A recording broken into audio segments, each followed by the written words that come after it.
Hola, buenas tardes, ¿qué tal? Encantada de estar aquí un día más con vosotros y vamos a continuar por donde lo dejamos.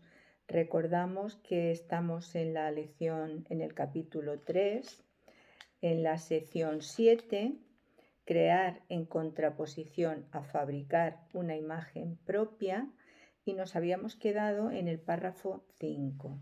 Bueno, pues continuamos desde ahí y nos dice: la mente puede hacer que la creencia en la separación sea muy real y aterradora, y esta creencia es lo que es el diablo.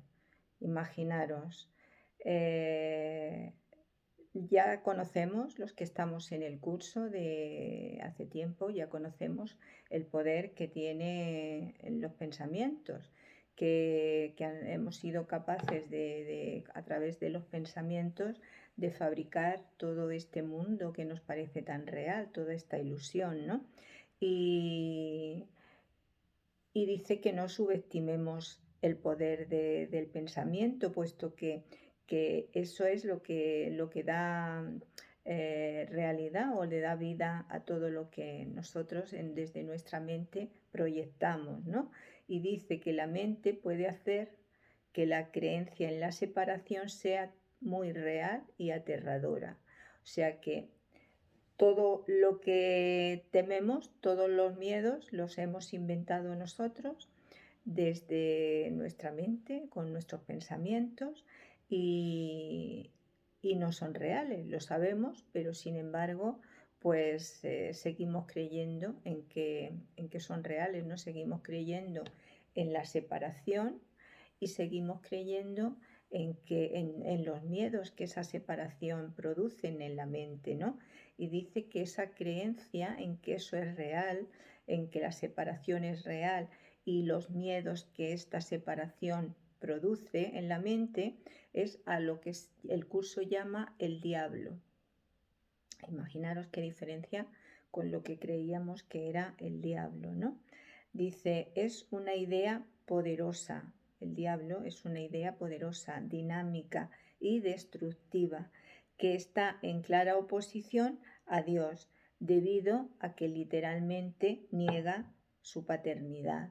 O sea que esa decisión de no creer que Dios nos ha creado, de negar que somos sus hijos, pues es lo que le da vida a ese miedo, y lo que ese miedo es lo que se conoce como el diablo o el lado oscuro, ¿no?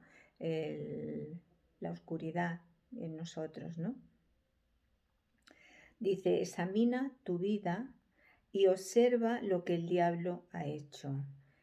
Examina tu vida y observa lo que el miedo y la idea aceptada en tu mente de que no eres el hijo de Dios y que no permaneces junto a Él eternamente, sino que ocurrió esto y que esto es real, el darle realidad a este sueño, pues examina que todo lo que en tu vida ha ocurrido es la proyección o es el efecto de esa creencia. Y, y así pues te vas a ir dando cuenta que realmente todo ha estado en tu mente, todo lo que creíamos que nos pasaba, todo era producto de, de esa idea que albergábamos como real, de esas decisiones que tomábamos en seguir creyéndolo, ¿no? Dice, pero date cuenta de que eso que ha hecho, la idea del diablo, de que eso que ha hecho se desvanecerá completamente a la luz de la verdad. Siempre hemos dicho que pasara lo que pasara y ocurriera en el sueño lo que ocurriera, de bueno o de malo, no le afectaba en absoluto a nuestro ser, a nuestro verdadero ser, porque, eh, porque se desvanece en cuanto tú reconoces quién eres, en cuanto tú experimentas el ser que eres, todo el sueño se desvanece. Y por tanto, todos los efectos que hayan ocurrido en la forma debido a esa creencia, pues todo eso desaparece. Dice, desaparece completamente a la luz de la verdad, ya que su cimiento es una mentira. Su cimiento es una mentira. Para que haya efecto tiene que haber una causa. Y como hemos visto muchas veces, este mundo no es es un efecto, pero no es una causa. Por lo tanto, la única causa real es Dios, y el único efecto real es su Hijo. Por eso permanece inalterable, pase lo que pase en el mundo de la ilusión, puesto que su causa es irreal, es una ilusión. Por lo tanto, el mundo es una ilusión. Dice que su cimiento es una mentira, está cimentado en una mentira, en una ilusión, no en una verdadera causa. Por lo tanto, no puede tener un efecto verdadero y real, ¿no? El hecho de que Dios te haya creado constituye el único cimiento que no puede ser debilitado. El hecho de que existes, de que eres existencia, eres ser, eso es evidente de que es que Dios te ha creado, y por lo tanto eso es lo único, es el único que tiene un cimiento real. Por eso eres un efecto real ante la única causa real, que es la creación de Dios. Dice que es el único cimiento que no puede ser debilitado, ya que la luz se encuentra en él. La luz de Dios se encuentra en su efecto, que somos los seres. El ser hijo de Dios, se encuentra la luz de Dios. Por lo tanto, ese ser hijo de Dios no puede ser nunca debilitado. Tu punto de partida es la verdad y tienes que retornar a tu origen. Tu punto de partida, tu nacimiento en Dios, es la verdad. Y ahí tienes que retornar de nuevo, porque es la verdad y eternamente es la verdad. Y en algún momento el tiempo, que es la ilusión de la mente, terminará. Y tienes que volver a tu origen sin ninguna duda. Completamente, ¿no? O sea, no hay duda ninguna. Puedes dilatar el tiempo, la ilusión, el tiempo que necesites, pero que retornar es garantizado, ¿no? Dice, mucho se ha visto desde entonces, pero en realidad no ha ocurrido nada. Nos ha parecido que hemos tenido muchas experiencias, nos ha parecido que hay millones de años de tiempo, ¿no? Dice, pero en realidad no ha ocurrido nada. Todo fue un instante y en ese mismo instante se terminó. Lo que pasa que la ilusión de la mente la sigue proyectando todo el tiempo que la mente quiera seguir experimentando esta idea, ¿no? Esta ilusión. Tu ser no ha dejado de estar en paz, a pesar de que tu mente está en conflicto. Tu ser nunca dejó de estar en paz, porque si pudiera ser que el ser se separara, no podría volver nunca, puesto que se habría perdido en la ilusión para siempre, ¿no? Por eso es imposible que Dios no sea la extensión, o sea, que su Hijo no sea la extensión de Dios para la eternidad, ¿no? Infinitamente. Y hemos seguido estando en paz. Lo que pasa que hemos aceptado y hemos elegido el conflicto, cada vez que hemos seguido queriendo tomar esa decisión, creyendo tener una voluntad y que nuestra voluntad es separada a la de Dios, ¿no? Dice, todavía no has retornado lo suficiente y de ahí que tengas tanto miedo. Claro, todavía no hemos experimentado lo suficiente la paz de Dios en nosotros, el ser que somos en nosotros eh, como experiencia, y por eso es más grande el miedo a que podamos desaparecer como lo que hemos creído ser, ¿no? Al peligro que la mente alberga de que si no piensa y no sigue manteniendo la idea de ser este cuerpo, pues que puede perder el cuerpo, puede perder algo, ¿no? Y dice que como todavía no hemos regresado en lo suficiente, por eso mantenemos el miedo, ¿no? Solo hace falta regresar más, tener más experiencia de recuerdo, recordar el ser que somos, para que el miedo empiece a desvanecerse. A medida que te acercas a tu origen, experimentas el miedo a la destrucción de tu sistema de pensamiento.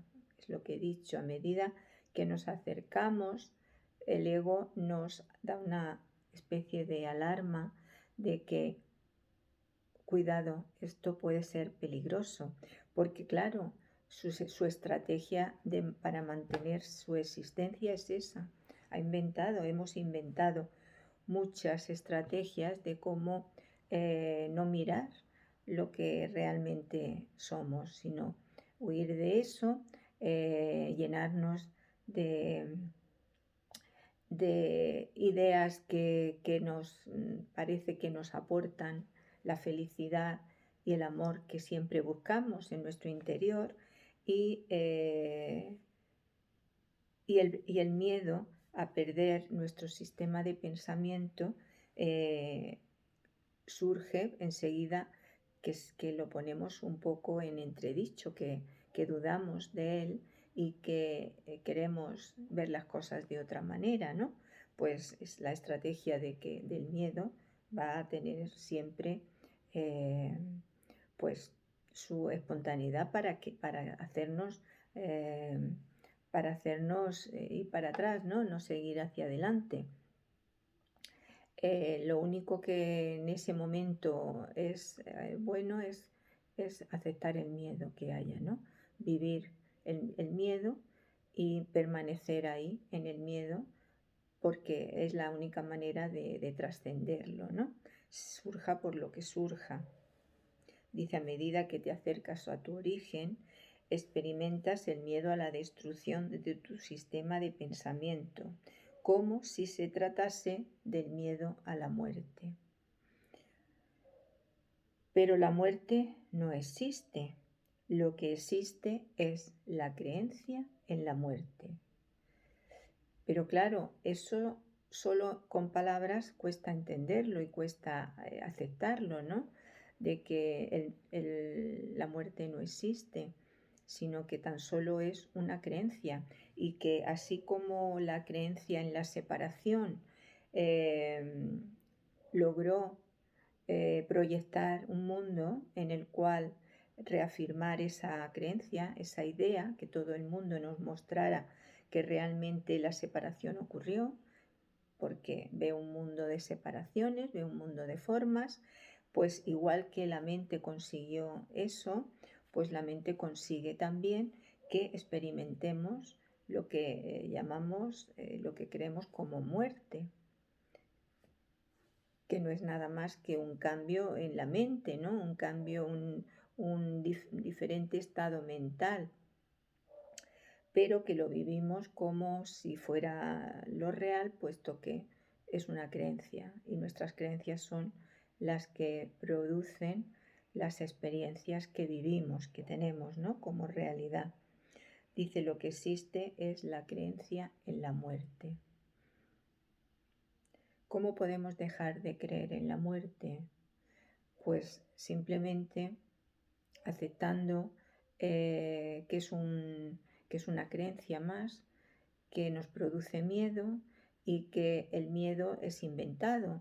Por lo tanto, enfrentarnos a ese miedo cada vez que se nos produzca, que nos surja en la mente, ¿no?, la idea de miedo a la muerte, pues aceptar ese miedo y vivirlo, ¿no? No huir de él, sino decir cómo sería, ¿no?, cómo se experimentará ese miedo y permanecer ahí, ¿no?, en él.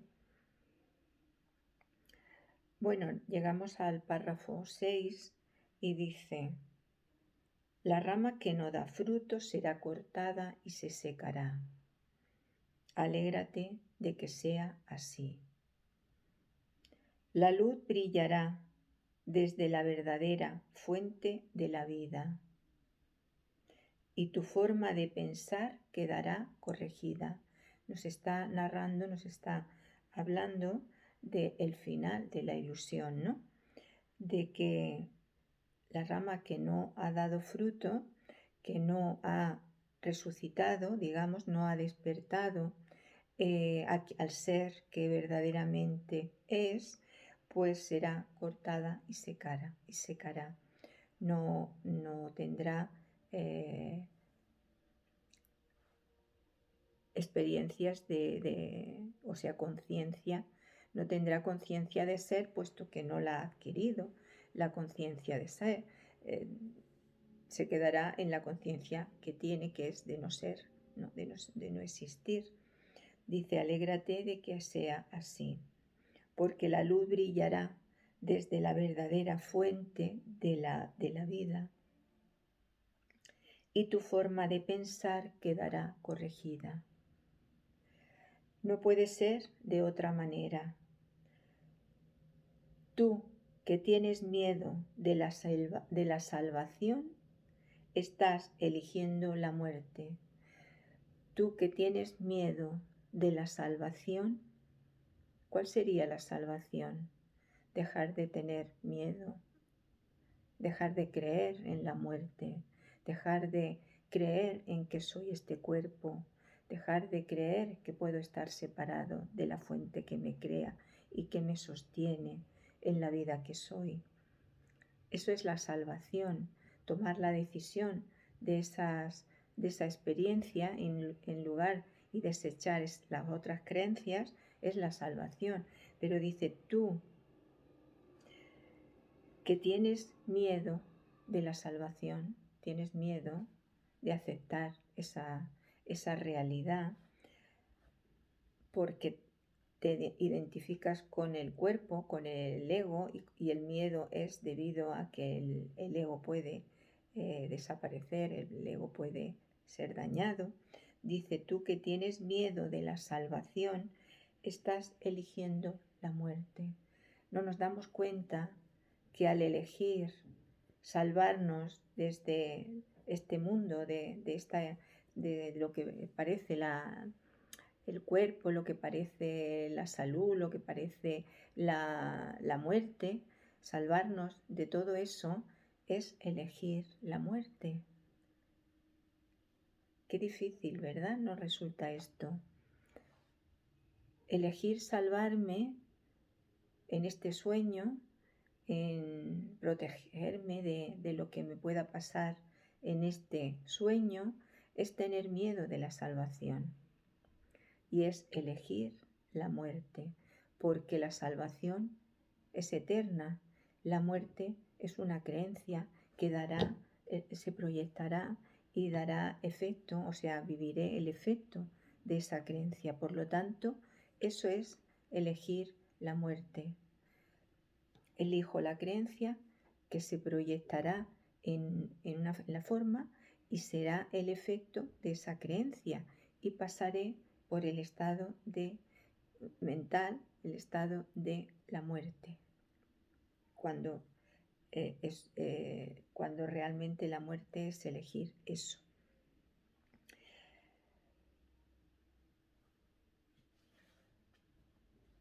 Vida y muerte, luz y oscuridad Conocimiento y percepción son conceptos irreconciliables. No son, no son los dos polos de la misma cosa, son irreconciliables. La vida no tiene el polo opuesto de la muerte, la luz no tiene el polo opuesto de la oscuridad y el conocimiento no tiene el polo opuesto de la percepción. Es imposible que sean reconciliables. La percepción no tiene nada de conocimiento y el conocimiento no percibe en absoluto. Igual que la luz es luz eternamente y nada le puede dañar, y la oscuridad no, sí puede ser anulada por la luz, pero no al contrario, ¿no? Y la vida es eterna, no puede ser interrumpida por la muerte. La muerte sí puede ser interrumpida por la vida cuando aceptas que eres la vida eterna. La muerte deja de existir para el que lo acepta así y se reconoce vida eterna. Creer que se pueden reconciliar es creer que Dios y su Hijo no pueden reconciliarse. Solo la unicidad del conocimiento está libre de conflicto. Solo la unicidad del conocimiento está libre de conflicto. Solo cuando se vive el conocimiento, la unicidad que se percibe nunca puede albergar conflicto. Por eso el conocimiento te libera de la percepción y te libera de todo el conflicto que la percepción crea, fabrica en la mente. Dice, tu reino no es de este mundo porque te fue dado desde más allá de él. La idea de un problema de autoridad tiene sentido únicamente en este mundo. Claro, en este mundo es donde percibimos y percibimos aquello que creemos, nada más. No podemos percibir algo que no entra dentro de nuestra creencia, de nuestro mapa mental. Por lo tanto, cuando tienes el conocimiento, no hay ninguna percepción de ninguna creencia. Por eso dice que la idea de quién nos ha creado solo tiene sentido en este mundo. En el otro no tiene ningún sentido porque tú vives, eres pleno y no necesita, el conocimiento no te crea problema ni conflicto de preguntarte nada, porque el conocimiento lo tiene todo, lo sabe todo, lo contempla todo sin ninguna falta de respuesta en nada, ¿no? Por eso esa idea de autoridad ahí no tiene ningún sentido, ¿no? Dice, al mundo no se le abandona mediante la muerte, sino mediante la verdad. Y la verdad solo la pueden conocer aquellos para quienes el reino fue creado. Y por quienes espera. Bueno, nos dice que el mundo, esto es muy bonito, al mundo no se le abandona mediante la muerte. Creemos que cuando dejamos el cuerpo hemos abandonado el mundo, ¿no? Siempre es lo que, ha abandonado el mundo, ¿no? Y dice que el mundo no se abandona mediante la muerte, sino mediante la verdad. Mediante la verdad, mediante la aceptación de quién soy verdaderamente, es como abandono el mundo, es como realmente renazco al espíritu, que es la resurrección, es el renacer, ¿no? Morir al mundo es renunciar a ser el ego, a ser el cuerpo y a ser sueño, la mente que sueña, y renacer al ser que soy, renacer y recordar al espíritu que soy, ¿no? Eso es como la manera en la que se abandona el mundo, mediante la verdad. Y la verdad solo la pueden conocer aquellos para quienes el reino fue creado y por quienes se espera. El Hijo de Dios es el único, ¿no? Bueno, lo digo, aunque sé que lo sabemos todos, que todos somos el Hijo de Dios, ¿no? Dice que para la verdad solo la puede conocer aquellos para los que el reino se fue creado y por quienes espera el reino a que decidamos, a que tomemos la decisión de recordar quiénes somos, de percibir a través de la percepción del Espíritu Santo que nos acompaña y a través de esa percepción corregir la mente errada y recordar que nunca abandonamos la mente correcta y que nunca dejamos de ser el Espíritu de Dios en su extensión de su creación, ¿no? Bueno, pues hemos terminado el capítulo 3, así que vamos a comenzar con el capítulo 4, las ilusiones del ego. Para mí este capítulo es uno de los más difíciles y más importantes de entender bien, puesto que es para lo que el curso en realidad está, ¿no? Para ponernos delante de nosotros, de nuestra conciencia, las ilusiones que hemos fabricado, ¿no? Las ilusiones de creernos ser un personaje, ser un personaje que da vida a este cuerpo, que está dentro de este cuerpo y esta mente, ¿no? Y al que llamamos ego. Bueno, pues voy a leer la introducción que nos dice, la Biblia dice que si un hermano te pide que camines con él 1 milla, que le acompañes 2. ¿Qué significa esto? Pues de que si un hermano te pide ayuda, pues que no le pongas límites. No significa que tenga que ir el doble, sino quiere decir que no dudes en que su petición y lo que le des a ese hermano te lo estás dando a ti mismo, siempre, porque ese hermano no es nada más que tu extensión de ti mismo. Dice, ciertamente no sugiere que le retrases en su viaje. Tu dedicación a un hermano no puede tampoco retrasarte a ti. Quiere decir que lo que le hagas, pues que no sea para que esté equivocado en su proceso de sanación, que le retrases en su proceso, pero que tampoco permitas que nadie que te esté pidiendo ayuda, pues que te retrase en el propio, en tu camino, en el tuyo. Porque si lo aceptas, si no lo ves, que lo que pretende ese hermano al pedirte eso es que te retrasarte y tú lo aceptas, pues lo que realmente está ocurriendo es que no eres consciente de tu propia resistencia, de que realmente tú no quieres seguir ese camino, ¿no? Quieres retrasarte en el camino. Por lo tanto, mira que no sea para retrasarte a ti tampoco. Dice, solo puede conducir a un progreso mutuo.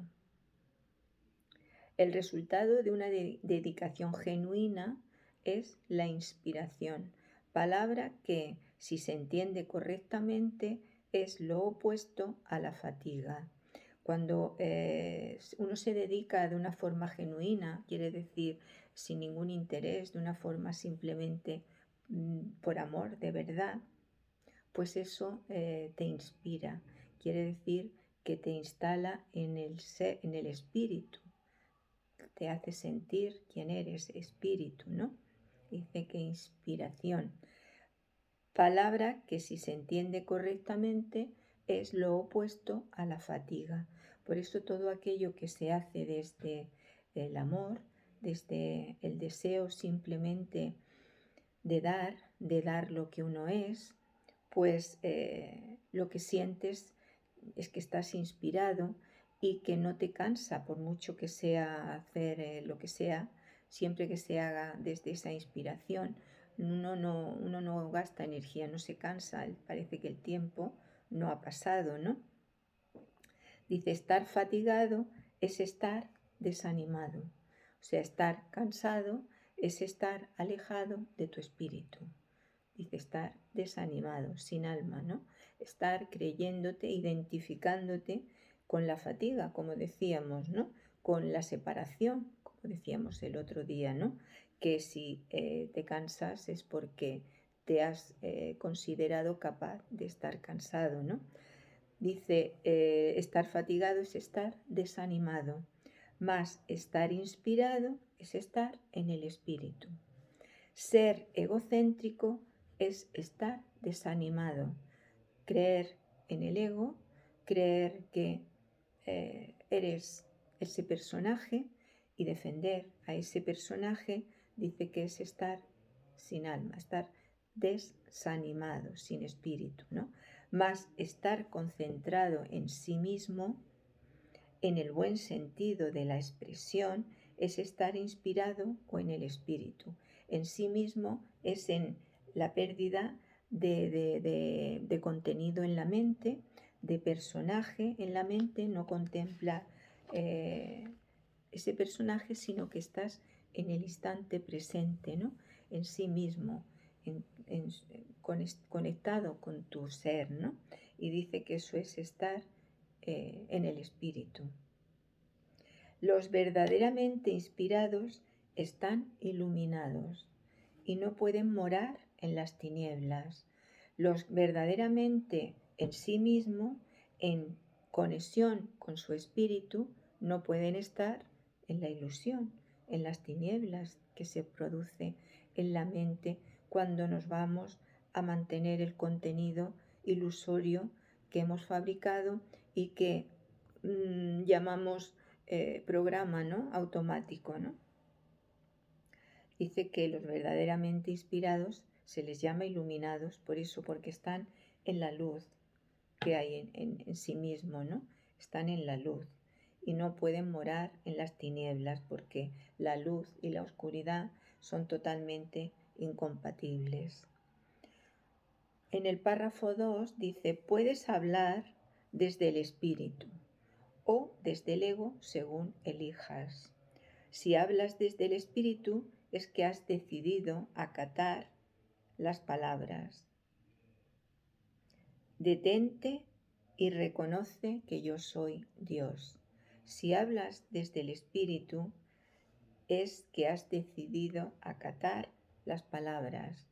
Aquí se está diciendo palabras, pero es el hecho de parar, dar un paso atrás y conectar con el ser y sin permitir que el contenido de la mente se lleve tu atención, se lleve tu conciencia, ¿no? Y dice, es porque has acatado esas palabras, detente y reconoce que yo soy Dios. Estas son palabras inspiradas porque reflejan conocimiento. Estas son palabras inspiradas porque reflejan conocimiento. Conocimiento es saber que para y conecta con el ser que es Dios. Eso es reconocerlo, reconocer, tener conocimiento de quién eres verdaderamente. Si hablas desde el ego, estás renegando del conocimiento en vez de ratificándolo. Si hablas desde el ego, estás negando el conocimiento en lugar de ratificarlo, que sería párate y reconoce que en mí está Dios y que ahí en Dios es en quien quiero estar.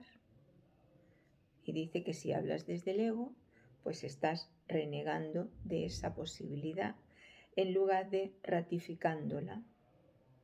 Y por lo tanto estás desanimándote, estás separándote del espíritu que eres, estás desanimándote. No te embargues en viajes inútiles, pues ciertamente no llevan a ninguna parte. Puede que el ego los desee, pero el espíritu no puede comprenderlos porque nunca está dispuesto a apartarse de sus cimientos. No te embarques en viajes inútiles, en ilusiones inútiles, pues ciertamente no llevan a ninguna parte, puesto que todo a donde te pueda llevar es a más ilusión, a más alejamiento de tu ser, de tu espíritu, de tu inspiración. No te llevan a ninguna parte. Aunque el ego los desea, desea sus sueños, desea sus cuentos, desea sus narraciones, pero el espíritu no los puede comprender porque nunca está dispuesto a apartarse de quien es, de sus cimientos, de su fuente, de su inspiración. Jamás está dispuesto a apartarse por mucha ilusión que el ego le cuente, le narre de cuentos. El espíritu nunca se aparta. Nosotros, el ego es el que nos hace tomar la decisión de apartarnos en esa parte de tomador de decisiones que es la atención y es la voluntad de poder elegir una voluntad separada o una voluntad unificada a la de Dios. Dice que nunca está dispuesto a apartarse de sus cimientos. En el punto 3, el viaje a la cruz debería ser el último viaje inútil. No sigas pensando en él, sino dalo por terminado. El viaje a la cruz significa la aceptación de cualquier sacrificio en nuestra vida, de cualquier sufrimiento en nuestra vida. Cuando aceptamos el sufrimiento, sabemos que el sufrimiento no es real, podemos tener un dolor, pero el sufrimiento es ilusorio, es imaginado, ¿no? Ocurre porque le damos cancha con los pensamientos a que hay sufrimiento y que estamos sufriendo, ¿no? Pues eso es un viaje inútil porque es seguir recordando el viaje a la cruz, seguir recordando el sacrificio como parte de este mundo, como necesidad para perdonarnos nuestras creencias de separación, ¿no? Dice, el viaje a la cruz debería ser el último viaje inútil. No sigas pensando en él, sino dalo por terminado. No se necesita sacrificio para sanar nuestros errores, para perdonarnos. No se necesita que paguemos con ningún sacrificio ni ningún sufrimiento. Si puedes aceptarlo como tu último viaje inútil, serás libre también de unirte a mi resurrección. Cada vez que seamos capaces de deshacernos de sacrificios y de sufrimientos, dice que estaremos aceptando unirnos a Él en su resurrección. Estaremos aceptando unirnos a nuestra posibilidad de resucitar en esta vida, ¿no? En este mundo. Resucitar es morir al ego, morir a esa idea, morir a esa creencia en la culpa que nos lleva a aceptar el sacrificio y el sufrimiento y resucitar a la expiación, resucitar a la resurrección de Cristo, a la inocencia absoluta que somos. Dice, hasta que no lo hagas estarás desperdiciando tu vida. ya que esta simplemente seguirá siendo una repetición de la separación, de la pérdida de poder, de los esfuerzos fútiles que el ego lleva a cabo en busca de compensación y finalmente de la crucifixión del cuerpo o muerte. Imaginaros qué fuerte. Lo voy a dejar aquí porque es muy importante y quiero que el próximo día sigamos desde aquí. Desde el párrafo 3 volveremos a ver este último párrafo porque es muy interesante que lo entendamos bien. Bueno, y ahora pues ya despedirme diciéndonos que tengo una muy buena noticia que daros para el que esté interesado, que ya tenemos local para empezar nuestros encuentros presenciales, que lo estamos limpiando y lo estamos pintando y que tenemos mucha ilusión y que si Dios quiere, pues que la idea y los planes son comenzar a ponernos en marcha en abril y bueno, os lo iré recordando en el grupo, pero quería daros esta noticia porque es muy emocionante. Es para mí es una ilusión muy grande bueno, pues que estemos ahí poniendo todo nuestra energía y nuestra ilusión y nuestras ganas de seguir en este camino, ¿no? De poner conciencia en nuestra vida y en la vida de todas aquellas personas que quieran acompañarnos en el proceso y en el camino de deshacer esta ilusión, estos errores, de creer en una ilusión que nos permita liberarnos de este sueño de una manera más agradable, con menos cargas, con menos sufrimiento y y simplemente pues darnos de la manera para recibirnos, vamos, darnos para recibirnos. Bueno, pues un abrazo enorme y muchísimas gracias a todos por seguir ahí conmigo en mi camino. Hasta pronto.